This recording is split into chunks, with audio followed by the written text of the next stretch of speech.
साथियों नमस्कार, गोरखपुर समाचार में आपका स्वागत है। आज है महिलाओं का सबसे बड़ा त्यौहार ज्योत पुत्रिका व्रत यानी ज्योतिया। हमारी लोकेशन है सेंट एंड्रूज इंटर कॉलेज में। और देखिए, कुपुत्रो जाता माता कुमाता न होती, यह सप्तशती का अध्याय में कहा गया है कि माता कुमाता नहीं हो सकती लेकिन पुत्र कुपुत्र हो सकता है। दिन भर कड़ी धूप में व्रत रहने के पश्चात ये बरियार का पेड़ कहा जाता है, जिसका पूजन किया जाता है, जिससे कि पुत्र की आयु की कामना की जाती है। और साथ ही साथ तमाम महिलाएं जो आस पड़ोस की रहने वाली हैं वह ज्योत पुत्रिका व्रत का लगातार पालन करने के बाद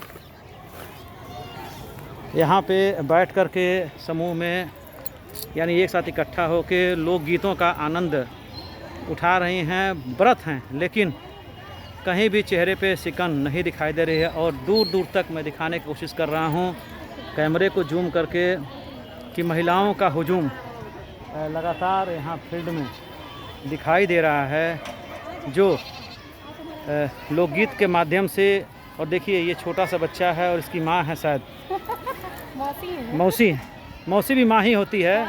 मासी, माँ के समान मासी का मौसी कहा जाता है भ्रंश भाषा में, जो अपने पुत्रों को दीर्घायु करने के लिए चंदन का तिलक लगा रही हैं, यानी रोली का तिलक लगा रही हैं। और साथ ही साथ देखिए, बच्चे आनंद ले रहे हैं, फील्ड में दौड़ रहे हैं, जो कभी नहीं आते हैं। साल भर में एक बार इस फील्ड में आते हैं। और देखिए, लोग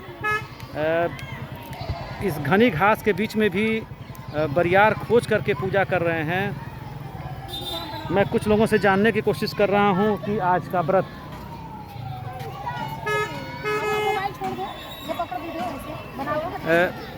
कहाँ से आप लोग आई हैं? हम बेतिया हाता से। इस व्रत का विषय में क्या कथा है, कुछ है मालूम? ये बेटे के लिए किया जाता है, दीर्घायु के लिए। लेकिन कल मैं गया था एक वृद्धाश्रम में, बताए तो वहाँ पे जो बैठी थी महिलाएं,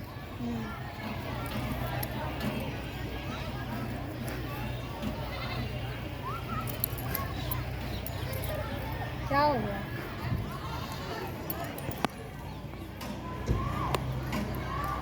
ये बताए किसी की माँ थी, वो भी कर रही थी मेरा पुत्र जीवित रहे। माँ ऐसी होती है। आजकल के औलाद या बात का औलाद हम नहीं जानते, सबके औलाद का वही हाल है। हम लोग अपने जी जान लगाते हैं, पर बच्चों से ऐसे एक्सपेक्टेशंस मिलता है। लेकिन जिस तरह से वृद्धाश्रम बढ़ रहे हैं लगातार, ये आगामी पीढ़ी के लिए क्या संकेत दे रहा है? बच्चे संस्कार तो हम लोग अच्छे से देते हैं, पर इतना कलयुगी युग आ गया है कि ये होना ही तय है। तो आप एक्सपेक्टेशन मत कीजिए।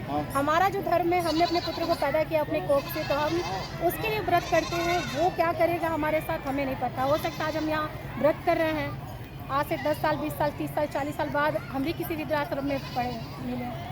तो हम बस यही कहते हैं, कहीं भी रहे, हम भले वृद्धाश्रम में रहे, मेरा बच्चा खुश है। जैसे कि एक मैं महिला से कल मिला था, वो काफ़ी रो रही थी और दुखी थी। उनका कहना था कि कभी भी माता अपने बच्चे को श्राप नहीं देती है। ये कभी नहीं, कोई नहीं माँ देगी। हम लोग खुद नहीं देते हैं। हम लोग अभी बच्चे हमारे छोटे छोटे होने के बाद भी बच्चे कुछ ऐसे वर्ड बोल देते हैं, तकलीफ तो होती है, लेकिन हम लोग कभी आज है ना व्रत उन्हीं के लिए है ना। तो माँ कभी कुमाता नहीं होती है, ऐसा तो हम लोग नहीं जानते हैं। कुछ माँ होंगी, लेकिन बच्चे तो निकल जाते हैं। ये तो नहीं, कुछ बच्चे ये बहुत सौभाग्यशाली होती है माँ, जो बच्चे आखिरी वक्त तक माँ के साथ रहते हैं, वृद्धाश्रम ना छोड़े। तो आधुनिक का जो धर्म है वो तो निभाए। आधुनिक पीढ़ी के लिए यह बहुत बड़ी बात आपने कहा कि हम अपना धर्म निभाते रहेंगे, भले वह कुछ भी करें। लेकिन कल की घटना से मैं बहुत व्यथित रहा। कुछ भी हो, कोई भी, लेकिन वो माँ से पूछेगा, वो माँ भी व्रत करती होंगी अपने बेटे के लिए। हाँ, कल आज वृद्धाश्रम में व्यवस्था की गई व्रतियों के लिए, वो निर्जला व्रत हैं। तो कहीं न कहीं आज मैं तो ऐसी सी माँ को देखिए जो जिनका 90 उम्र हो गया, 90 साल का एज हो गया है, उनका बेटा रोज इनको 4 गाली देता है। मेरे बगल की बात है, फिर भी वो चाची 99 साल की हो गई है, 80-99 साल की। तो कहीं न कहीं लोक परंपराओं का आज भी निर्वहन आधुनिक नारियां भी कर रही हैं और करती रहेंगी, ऐसा मैं आशा करता हूं गोरखपुर समाचार के लिए। और जिस प्रकार से जल दे करके बरियार की पूजा की जाती है, और दीर्घायु बरियार का पेड़ चूँकि ऐसा पेड़ है जो कभी माना जाता है कि सूखता नहीं है, और आयु की कामना के लिए लगातार पूजा की जाती है। और इस पे चना और जो भी चीज़ें हैं प्राचीन काल से होती चली आ रही हैं। पहले फूल का प्रथा नहीं था, लेकिन अब फूल भी चढ़ने लगा। और इसी प्रकार से तमाम जो ये फील्ड है, लोग आ करके पूजा कर रहे हैं। और मैं दिखाने की कोशिश कर रहा हूँ कि हर जगह जितने भी पेड़ हैं, बरियार का पेड़ आप भी देख लीजिए, नज़दीक से दिखाने की कोशिश कर रहा हूँ।